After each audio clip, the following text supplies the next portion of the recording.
My mom used to work as a taxi driver, and she started to go out with one of her coworkers. Let's call him Larry, for the sake of the story. He seemed like a nice guy at first. Finally, they got married and had a daughter, and we will call her Ruby. But once they got married, things started to change immediately. He was not a nice guy after all. If something didn't go his way, he always ran to his mom's house.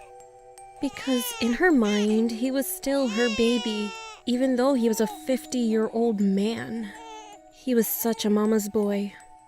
Mom and Larry would break up and make up a lot, so that was just normal behavior. But when he got drunk, sometimes we didn't let him inside the house as he can become a violent person. He'd break in by smashing a window to get in on occasion. Well, he would not hurt us, but broke things like a TV or a family member's computer, which made us terrified. The final straw was when he came into our house one day.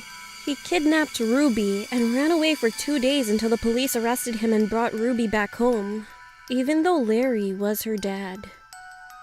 Mom was literally traumatized by this incident. We decided to move out of our house, and it was a great idea to move away from him at a safe distance. We had none of his belongings, so he had no reason to come crawling back to us. So we moved out, and as time went by, we settled into the new house. We all started school, and I always woke up extra early to shower and play video games before I went to school. But this one day, when I woke up at 4 a.m. and finished taking a shower, I came out of the bathroom and looked out of the window unintentionally. It was still dark, and there was a man who was walking up and down the path by the side of our house. Suddenly, he looked up and stared at me. He realized that I saw him. I stood there and did nothing. Then he walked away and stood under the streetlight. It was Larry. He had the most malevolent smile I've ever seen. He came over to the mailbox saying that he was sorry. He said that he wanted to talk to my mom so they could start over again.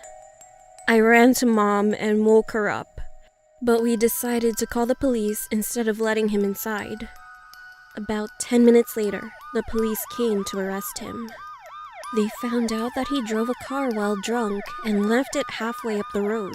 And when they searched him, he had a surgical scalpel in his pocket. He told the police that it was just a joke, but no one believed him.